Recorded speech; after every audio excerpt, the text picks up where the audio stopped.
यहाँ की मिट्टी में किसी के बाप का हिंदुस्तान थोड़ी है, किसी बाप की दिल्ली थोड़ा ना। हमारी वोट लेके बैठे ना, दिल्ली देश की राजधानी हो, हमारे इतने है जितना सरकार का है और किसी का है। मैं आपको बता दूं ये कानून के बारे में थोड़ा सा, मिर्जा गालिब ने कहा था कि जला जो जिस्म दिल भी जला होगा, कुरेदते हो राखिए जुस्तजू क्या है, ये तरीका क्या है। एनुअली 12,500 किसान सुसाइड करते हैं according to national crime record bureau. 1995 से 2015 तक 3 लाख किसानों ने सुसाइड की है। तो ये राख कुरेद रहे हैं, सुसाइड कर चुका है वो कि राख में कुछ ना बचाओ जी मास, ये बेचने जा रहे हैं। मैं कानून के बारे में थोड़ा शॉर्ट में बता दूं। पहला कानून क्या बोलता है, एपीएमसी से बाहर किसान अपनी फसलों को बेच सकता है। इस देश में 85% किसान ऐसे हैं जिसके 5 एकड़ से कम जमीन है, 70% किसान ऐसे हैं जिसके 2 एकड़ से कम जमीन है। बोला कि प्राइस डिस्कवरी होगी, इंटरस्टेट मूवमेंट हो सकता है। आप मुझे बताओ 2 एकड़ वाला अपनी ट्राली भर कर रहना पंजाब यूपी से तमिलनाडु केरला बेचने जाएगा या लंदन अमेरिका बेचने जाएगा? कौन सा लॉजिक है ये, कौन सी रैशनैलिटी है, कितना ट्रांसपोर्ट कॉस्ट होगा उसका? दूसरा कानून कॉन्ट्रैक्ट फार्मिंग के बारे में बोलता है, उसके एक सेक्शन में लिखा है क्वालिटी ग्रेड एंड स्टैंडर्ड। समझ रहे हो बात को? पहले बोला जाएगा कि चावल इतना मोटा होगा, इतना पतला होगा, ऐसा कलर होगा। समझ रहे हो, खुला आसमान है, उसके नीचे फसल पैदा होती है। बाढ़, पानी, सूखा, आंधी, तूफान सब कुछ उसको असर करता है। अब मशीन तोड़ा ना कि मशीन में से निकला बिना डिफेक्ट के निकल आएगी। ये तो वही बात होगी, सरकार बोल रही कि पानी वाला जहाज उड़ेगा, हम बोल रहे हैं सर वो तैरता है, बोला नहीं उड़ेगा, वो उड़ रहा है ना पानी वाला जहाज। ये मर रहे हैं किसान, ये बकवास कर रहे हैं। तीसरा कानून क्या बोलता है कि एसेंशियल कमोडिटी एक्ट 1955 में नेहरू जी ने पास किया था, स्टॉक लिमिट लगाई थी। आज उसको स्टॉक लिमिट हटा दी है और बोला क्या है, किसान होल्ड करेगा। किसान के बारे में किसी ने कहा कि छत टपकती है उस किसान की, लेकिन फिर भी वो बारिश की दुआ करता है। उसके सिर पे छत नहीं है, फसल के लिए कहाँ से लाएगा छत? कौन सा लॉजिक है ये? है कोई रैशनैलिटी? बकवास कर रहे हैं, जमीनें बेचने जा रहे हैं। मैं हरियाणा से हूँ, वहाँ पे सोयल का मुद्दा उठाते हैं। आप ये बताओ, हमारे पास जमीनें नहीं रहेंगे, पानी में डूब के मरना है क्या? पानी किसके लिए चाहिए? जमीन के लिए, खेती के लिए। आतंकवादी खालिस्तानी बोलते हैं, अगर हम आतंकवादी हैं तो आप हमारे बीच में ऐसे घूम सकते हो आतंकवादियों के बीच में? 70% देश की पॉपुलेशन एग्रीकल्चर पे डिपेंड करती है, तो 70% तो वैसे आतंकवादी हो गए। तो देशभक्त कौन है? आतंकवादी बताऊं मैं कौन है? साधु प्रज्ञा ठाकुर, जिसने 2008 में मालेगांव ब्लास्ट केस हुआ था, उसकी मेन एक्यूज्ड है, आतंकवाद के चार्ज हैं। वो पार्लियामेंट में बैठी है, समझ रहे हो? गोडसे जिंदाबाद के नारे बताए, हमें आतंकवादी बोल रहे हैं। आतंकवादी, एक बात और बोल दूं मैं, आतंकवादी अगर हमें बोल रहे हैं तो 60 के डिकेड से पहले इंडिया फूड सिक्योरिटी में इंडिपेंडेंट नहीं था, भूखे मरते थे हम। 62 में चाइना से वार हार गए, 64 में फैमान आया, लाखों लोग मरे भूख से। जवान भी आ रहा था, किसान भी आ रहा था। लाल बहादुर शास्त्री जी ने नारा दिया, जय जवान जय किसान। 65 में ग्रीन रेवोल्यूशन आया। आज जो बफर स्टॉक के 9 में, इतनी मेहनत से हमने जमीन को सींचा था, बफर स्टॉक के 9 में खाने के लिए कम से कम होना चाहिए। 40 मिलियन टन क्या, वो दुगना हो चुका है आतंकवादियों की वजह से। देश पाला हमने, भूखे मरते थे, हमें आतंकवादी बोल रहे हैं। बीजेपी के सांसद हैं, वो कहते हैं किसान AK-47 लेके आ गए हैं। देखिए ये सारे अनपढ़ हैं, गौमूत्र खाने वाले हैं, गोबर मूत्र खाने वाले। नत्था Singh and Prem Singh one and the same thing, सब एक से हैं। और रमेश बिदुड़ी बोल रहा है कि बड़ुए हैं, 500 रुपए में खरीद के लाए हैं। बताओ उसको कोई बड़ुए हैं? अंधाता है देश को, बड़ुए बोल रहे हैं। शर्म करो देशवासियों, आप अपनी आज नहीं उठा रहे यार। मिर्जा गालिब ने कहा था चमन में एक तिलाक के रंगों से बात बनती है। हम ही हम है तो क्या हम है, तुम ही तुम हो तो क्या तुम हो। डेमोक्रेसी क्या होती है? People's government, government of the people, by the people, for the people. आज क्या हो रहा है? उल्टा हो रहा है, government of the capitalist, by the capitalist, for the capitalist. उद्योगपतियों को जमीनें बेच रहे हैं। लेकिन जो बड़े उद्योगपति हैं अडानी और अंबानी, वो कह रहे हैं कि इस पूरे किसान आंदोलन में हमको घसीटा गया है। हम किसानों से ना जमीन लेते हैं डायरेक्ट, ना अन्न लेते हैं। क्या कर रहे हैं? बता रूको 1991 में LPG के थ्रू इकोनॉमी को खोला था। क्या बोला था कि बाहर का इन्वेस्टमेंट आ गया, कंपनियां आएंगी, रोजगार मिलेगा, देश की ग्रोथ होगी, इकोनॉमी ग्रोथ होगी।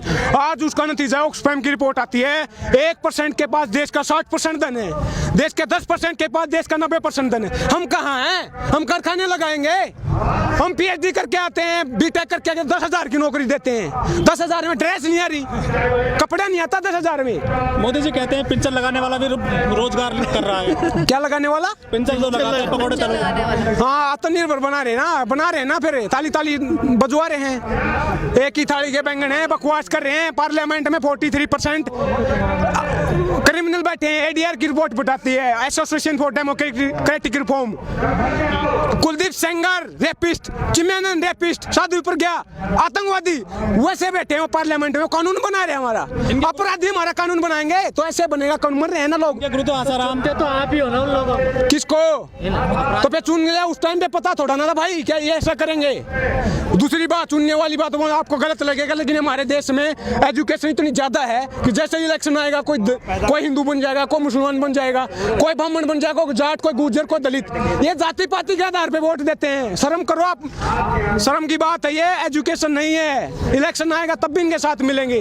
भगत हैं चिंटू पप्पू पिट्ठू बन के बैठे भाई साहब, ये समझने की बात है। डेमोक्रेसी क्या होती है? डायलॉग, डिबेट एंड डिसेंट, एसएमटी ही डेमोक्रेसी है। यूज करो उसका। तो चुनाव जो होता है क्या विकास को भूल जाते हैं या फिर जातिवादी को लेकर चुनाव? मैंने बोला ना, वही तो हो रहा है। जाति के आधार पे टिकट देंगे, फिर क्या बोलते हैं कि भाई ये जाट नेता है, ये उत्थान करेगा मेरा। दो आदमी जाति के आधार पे वोट लेके जाएगा तो फिर काम करेगा। आपको पता क्या, वोटर भी तो जाति के आधार पर वोट जात के आधार पे, धर्म के आधार पे वोट दोगे तो मन की बात होगी। काम के आधार पर वोट दोगे तो काम की बात होगी। समझ रहे हो? डिवाइड एंड रूल पे बोलना चाहूंगा मैं। कुछ किसी ने, अंग्रेजों ने डिवाइड एंड रूल किया था, ये भी वही कर रहे हैं। हिंदू मुसलमान मंदिर मस्जिद करके कि बांट दिया इस धरती को। क्या चांद सितारों का होगा? नदियों के कुछ नाम लिखे, बहती धारों का क्या होगा? शिव की गंगा भी पानी, यहाँ पे जमजम भी पानी है, मुल्ला भी पिए, पंडित भी पिए। पानी का मतलब क्या होगा? उन फिरका प्रश्नों से पूछो, क्या सूरज अलग बनाओगे? एक ही हमेशा से सबकी क्या हो भी नहीं बनाओगे?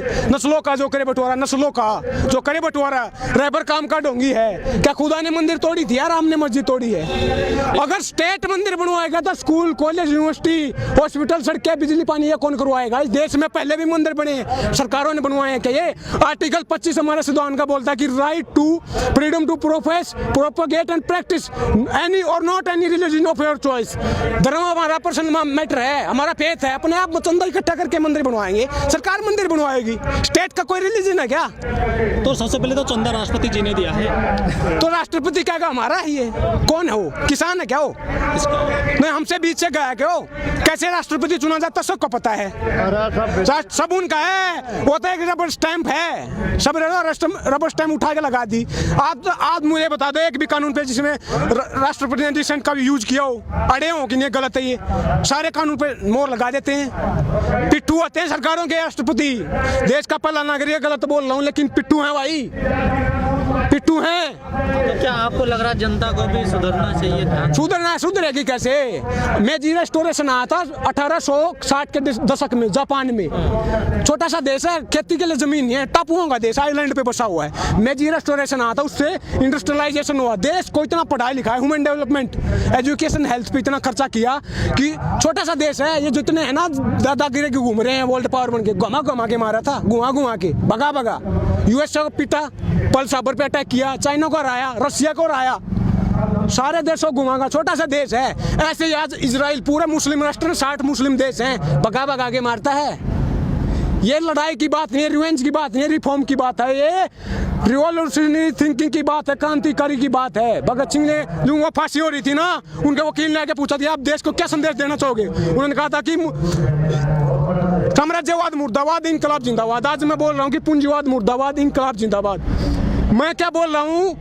आप काम की बात कर लो यार, मन की बात क्यों करते हो? काम की बात क्यों नहीं करते? खेती किसानी की बात क्यों नहीं करते? रोजी रोटी, कपड़ा, मकान, शिक्षा, स्वास्थ्य, बिजली, पानी, सड़कें, इसकी बात क्यों नहीं करते? आप खामी बता रहे हैं सरकार के, लेकिन जो रामदेव जी वो कहते हैं कि मोदी जी के अलावा कोई दूसरा विकल्प नहीं है देश में। अरे सलवारी बाबा, लाला बाबा, क्या बात कर रहे हो? जो सलवार सूट पहन के भाग गया वो हमारी बात करेगा? अरे बिजनेसमैन है। आप मुझे ये बताओ, आप मुझे बताओ, योगा करवाते हैं किस लिए? शरीर स्वस्थ होगा, फिर दवाई बनाते हैं। जब हम स्वस्थ होते हैं दवाई की क्या जरूरत है? इस गेम को समझे आप। सबसे ज्यादा वो उसी का विकास हुआ है इस सरकार में। शांति कुंज। हम तो मर रहे हैं, मैंने बोला ना 12,500 एनुअली सुसाइड कर रहे हैं भाई साहब। वो कहते हैं किसानों ने कानून नहीं पढ़ा और किसान ना समझे, रामदेव बोलते हैं। आके समझा देना, वो कौन सा चश्मा लगाते? रुको बाबा, मैं अगर आप समझाओ ना, मैं आके कौन सा चश्मा लगाते, हमें भी दे दो चश्मा जिसमें कौन लाइन दिखती हो भले की।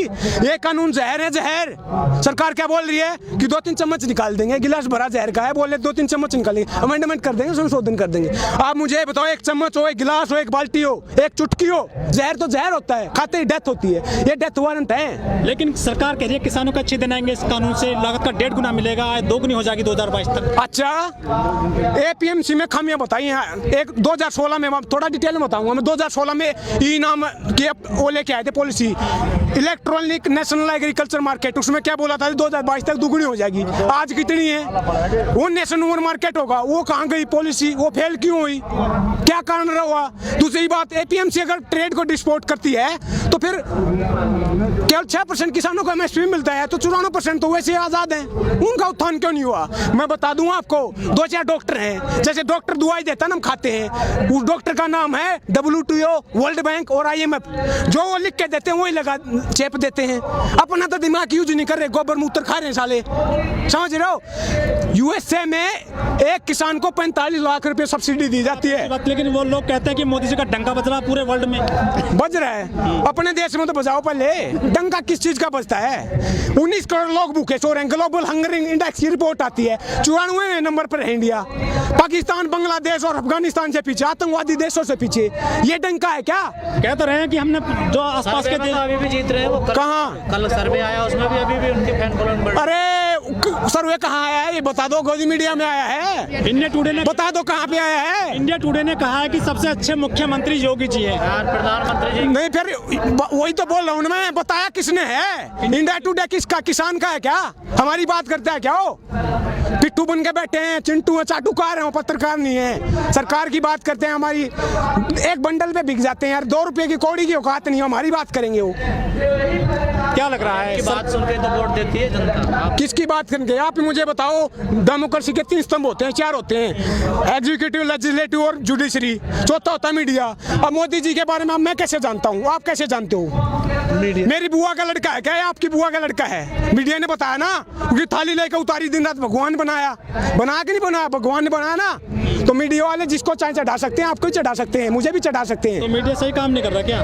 काम की बात होनी चाहिए, मीडिया कहाँ काम कर रही है? मीडिया के बारे में कहा था कि वो बारी बारी से कर रहे हैं ना विकास, कि देश चलता नहीं मचलता है, मुद्दा हल नहीं होता उछलता है, जंग मैदान पे नहीं मीडिया पे जारी है, आज मेरी तो कल तेरी बारी है, यही तो हो रहा है। चुन चुन के मारे एक छज्जा टूट जाता है, उनको चुनने हो जाते हैं यार, और किसानों के पिपली में हाथ टूट गया, उसके लिए कोई एक आवाज नहीं उनके पास। अच्छा, आखिरी सवाल आपसे, अमिताभ बच्चन है, बॉलीवुड कलाकार हैं, वो किसान चैनल है जो उसके ब्रांड एम्बेसडर रहे हैं, लेकिन उन्होंने ट्वीट नहीं किया किसानों के लिए पूरे आंदोलन में। अरे ऐसे लोगों के में जो नवरत्न तेल बेचते हैं, तेल उसी ऐसे लोगों के में आज से ये भी नहीं, हम अपनी आवाज उठाना जानते हैं। सपना चौधरी है, हाँ। वो भी काफी फेमस है, किसान के लड़के, किसान भी काफी डांस करते हैं उनके लेकर के, लेकिन वो भी ट्वीट नहीं कर रही है। वो किसके साथ है? बीजेपी के साथ है, उसकी पार्टी में जुड़ी हुई है, इलेक्शन में खड़ी हुई थी, नहीं खड़ी हुई थी उनके साथ, सबको पता है। वीरेंद्र सहवाग भी नहीं कर रहे हैं कोई ट्वीट। भाई मैं अब पूरे देश का चिट्ठा तो लेके बैठा नहीं, कौन क्या करा, कौन किस टाइम पे मुँह क्या। काफी ट्वीट करते हैं ना वो तो। मैं रिपब्लिक भारत वाला तो हूँ नहीं कि क्या कुछ टाइम पे छींक मारी, वो वही लेके घूमते ना, रिया ने छींक मारी, ब्रेकिंग न्यूज जोर से मारी, समझ रहे हो? मैं रिपब्लिक भारत से हूँ नहीं भाई, समझ रहे हो? बात क्या है कि काम की बात होनी चाहिए, खेती किसानी की बात है, लेकिन मैं शाम तक बोल सकता हूँ, क्योंकि किताब उठा रखी। भगत सिंह ने कहा था कि इनकलाब ने तो बम से आता है ना पिस्तौल से आता है, इनकलाब आता विचारों से, नॉलेज से, किताब से। ये किताब बोल रही है, ये बकवास नहीं बोल रही, गोबर मूत्र नहीं बोल रहा। तो मैं अपनी बात को खत्म करना चाहूंगा। भगत सिंह की कौम है ये, भगत सिंह के बगैर हम खत्म नहीं कर सकते। पीयूष मिश्रा जी ने कहा था कि वो काम बुलागा काम हुआ जिसमें चंद्रशेखर आजाद न हो, वो इसके बुलागा इसको जिसमें भगत सिंह की याद न हो, भगत सिंह की याद न हो, और हमको बात को खत्म कर दे, ऐसा नहीं हो सकता। भगत सिंह ने कहा था कि लिख रहा हूँ अंजाम जिसका कल आ जाएगा, मेरे खून का एक कतरा इंकलाब आएगा। जोर से बोलना है, क्योंकि उसी भगत सिंह ने कहा था कि गूंगे बहरों को सुनाने के लिए धमाका जरूरी होता है, और ये आवाज धमाका है, पार्लियामेंट तक आवाज जानी चाहिए। गूंगे बहरे हो, इंकलाब, इंकलाब।